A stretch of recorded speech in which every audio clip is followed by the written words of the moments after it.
নমস্কার বন্ধুরা, তোমাদের স্বাগত জানাই। আশা করছি তোমরা খুব ভালো আছো, আমরাও ভালো আছি। তো বন্ধুরা, এখন ছাদে এসেছি। ছাদ থেকে চারিপাশটা দেখো কত সুন্দর দেখাচ্ছে। আর আজকে মেঘলা ওয়েদার, আকাশে মেঘ, তার মধ্যে রোদও উঠেছে, মাঝে মাঝে বৃষ্টিও হচ্ছে। ছাদ ভিজে, আবার রোদ বেরিয়েছে, বৃষ্টি থেমে গেছে। ছাদ থেকে নেমে এলাম, এবার রান্না বান্না শুরু করব। সবজি নিয়ে বসে গেছি, শাক কাটা হয়ে গেছে, পটল কাটছি, পেঁপে কাটছি। আর আজকে মেনু হবে মাছের কালিয়া, মাছের মাথা দিয়ে মুগ ডাল, আর পেঁপের চাটনি, উচ্ছে ভাজা, পটল ভাজা, শাক ভাজা, পেঁপে ভাজা। এইসব মেনু করতে বলে গেছে তোমার দাদা এখন বাজারে, এখনও ফেরেনি, কখন ফিরছে দেখা যাক। আর এদিকে সুমি আসার কথা ছিল, সুমি তো এখনও এসে পৌঁছালো না। ও এলে একটু হেল্প করে আমাকে, জল টলগুলো ভরে দেয়। আজকে আর দেখা করেনি, জানি না কখন আসবে। এদিকে তোমার দাদাও আসছে না। আর আমি এদিকে শাকসবজিগুলো ধুয়ে রেডি করে রাখি, মশলাটা করে রাখি, ততক্ষণে তোমার দাদা নিশ্চয় চলে আসবে। আমার তো শাক সবজি ধুয়ে পরিষ্কার করে রেখে দিয়েছি, আমি আর মাছে হাত দেবো না। তোমার দাদাকেই বললাম মাছটা ধুয়ে দিতে, ও এখন মাছটা ভালো করে পরিষ্কার করে ধুয়ে দিচ্ছে। আর এরপরে রান্না শুরু করব। মাছটা ধোয়া হয়ে গেলে তারপর নুন হলুদ মাখিয়ে রেখে দেবো। পোস্ত আছে, পোস্তর আলুগুলো আগে সেদ্ধ করতে বসিয়ে দিয়েছি। পোস্তটা এদিকে রেডি করব, এদিকে ভাজাগুলো করতে হবে। ভাজাগুলো করব, মাছ ধোয়া হয়ে গেছে। এবার নুন হলুদ নিয়ে মাখিয়ে রেখে দেবো। এবার যাচ্ছি মশলা করতে। মশলাটা করে তারপরে আবার আসবো রান্না করতে।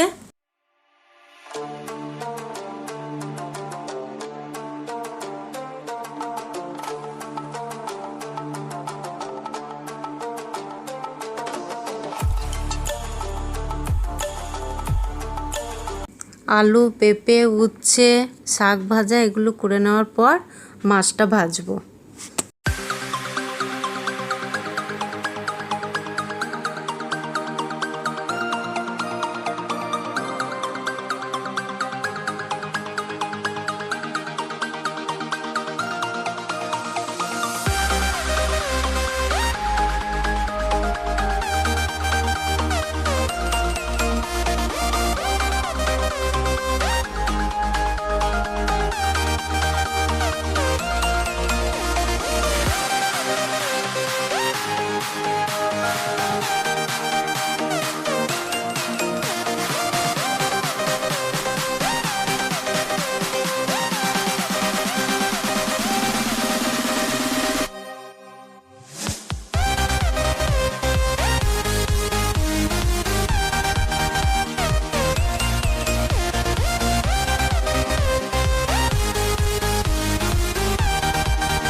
ভাজাগুলো কমপ্লিট বন্ধুরা।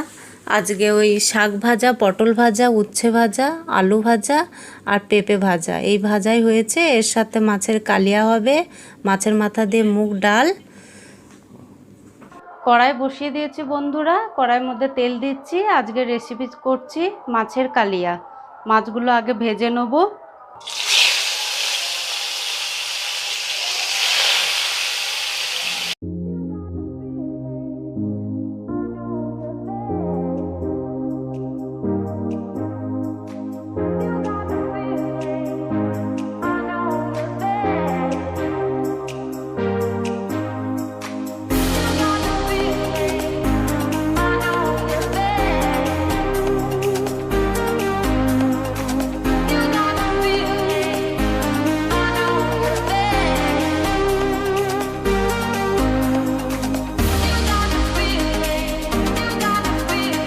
মাছটাকে তুলবো, তারপর বাকি মাছ যেটা আছে সেটা দেব।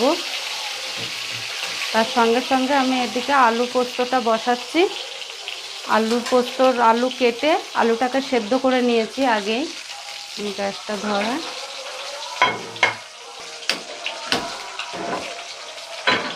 পোস্তটাও বাটা আছে, এটা গরম হোক। আলু পোস্তর বাকি মাছটা ছেড়ে দেবো।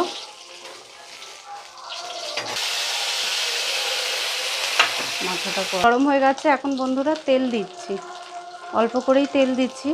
সবাই সর্ষে তেলে খেতে পছন্দ করে, কিন্তু আমরা সর্ষে তেল তো খাই না, সাদা তেল ব্যবহার করি, তাই সাদা তেলই করছি। হয়ে গেছে, তেলটা গরম হয়ে গেছে। এখন আমি শুকনো লঙ্কা একটা ভেঙে দিলাম, আর সামান্য একটু জিরে ফোড়ন দিলাম, গোটা জিরে। সেদ্ধ করে রেখেছিলাম কেটে, এখন এই আলুগুলো দিয়ে দিচ্ছি এর মধ্যে। আলুর সাথে একটা পেঁয়াজও কুচিয়ে দিয়েছিলাম। পেঁয়াজটা দিলে না খেতে খুব সুন্দর আছে। অনেকে দেয় না, পছন্দ করে না, কিন্তু একবার দিয়ে দেখবেন খেতে খুব ভালো লাগবে।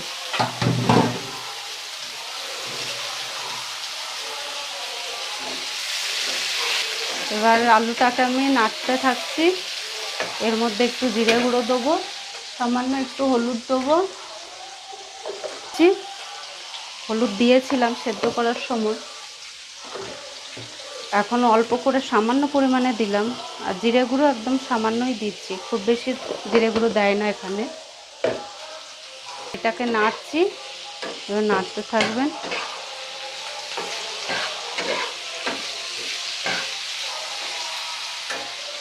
একটু নুন অ্যাড করতে হবে। নুন আমি সেদ্ধর সময় একবার দিয়েছিলাম, তাই নুনটা খুব কম পরিমাণে দিচ্ছি, কারণ বেশি হলে আবার খাওয়া যাবে না। তো অল্প দিচ্ছি, স্বাদ মতন নুনটা তোমরা দিয়ে নেবে। এটা দিয়ে একটু নাড়লাম।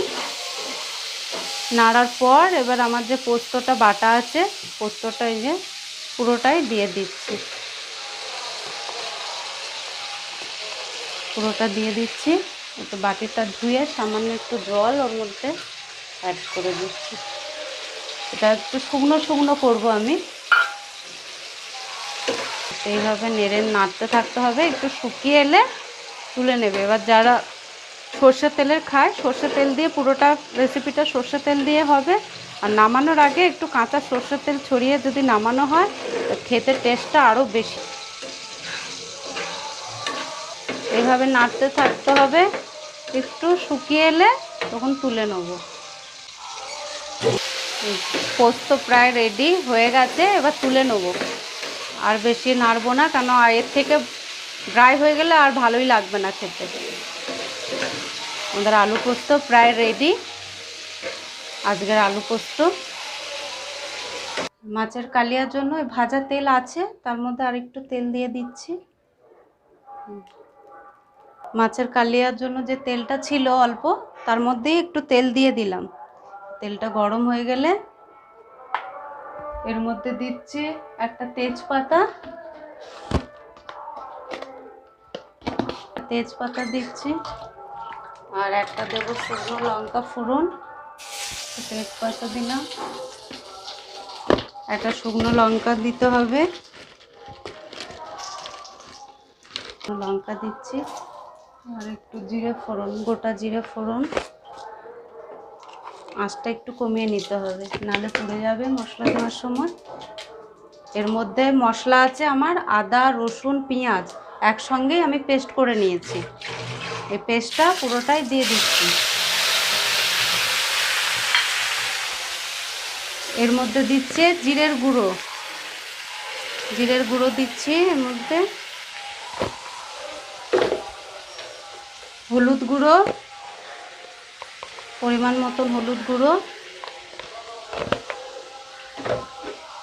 নুন, পরিমাণ মতন নুন দিচ্ছি। আমরা ঝালটা অত খাই না, সেজন্য কাশ্মীরি লাল দিচ্ছি। কাশ্মীরি লালটা কি কালারটা খুব ভালো আসে। তোমরা তোমাদের মতন ঝাল কমিয়ে বাড়িয়ে নিতে পারো। আর টমেটো সস দিয়ে দিলাম। এখন বাজারে টমেটো প্রচুর দাম, ওই জন্য টমেটো আর কিনছি না, টমেটোর ওই কেচাপ দিয়ে কাজ চালাচ্ছি। হবে না, এবারে মশলাটাকে কষাতে হবে। মশলাটাকে একটু কষিয়ে নিতে হবে। মশলাটা এইভাবে কষতে থাকতে হবে। যখন দেখবো মশলা থেকে তেল বেরোচ্ছে তখন একটু জল দিয়ে একবার ফুটিয়ে মাছগুলোকে দিতে হবে। যেটাতে মশলা করেছি ওখানে ধুয়ে একটু জলটা দিয়ে দিচ্ছি সামান্য একটু মিষ্টি অ্যাড করছি টেস্টটাকে ব্যালেন্স করার জন্য। সামান্য একটু চিনি দিলাম, যদি তোমরা কেউ চিনি না দিতে চাও দিও না। তো হয়ে এসেছে, জল দিয়ে দিলাম। এবার জলটা দিয়ে নাড়লাম, খুব বেশি জল দিলাম না, এই যে এটা কারিটা আছে এটা আরও টেনে যাবে। মাছগুলো এবার ছেড়ে দিচ্ছি, মাছগুলো ছেড়ে দিচ্ছি। এবার এই তো মাছ পুরো হয়ে গেছে। এবার আমি ঢাকা দিয়ে রাখছি 10 মিনিট এটা হোক, পরে এসে দেখছি আমাদের কালিয়া কত দূর।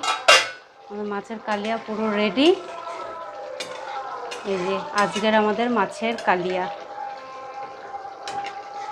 ঠিক কালিয়াটা এই গ্রেভিটা ঠিক এরকম থাকবে, না বেশি পাতলা না বেশি ঘন। মাছের মাথা দিয়ে মুগ ডালটা হয়ে গেছে।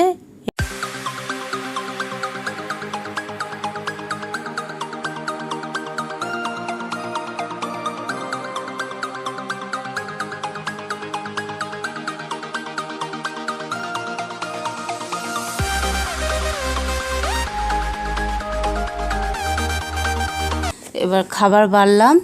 এ দেখো বন্ধু, সাদা ভাত, উচ্ছে ভাজা, আলু ভাজা, শাক ভাজা, পটল ভাজা, পেঁপে ভাজা, আছে মাছের কালিয়া, লেজটা তোমার দাদার প্রিয়, তোমার দাদাকে দিলাম। আছে আলু পোস্ত, আলু পোস্ত রেসিপিটা একদিন তোমাদের ভালো করে দেখাবো।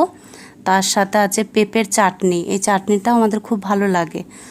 তারপরে আছে মাছের মাথা দিয়ে মুগ ডাল, আর সাথে আছে মিষ্টি দই। ভিডিওটা ভালো লাগলে লাইক করবে, কমেন্ট করবে, শেয়ার করবে, আর অবশ্যই সাবস্ক্রাইব করো।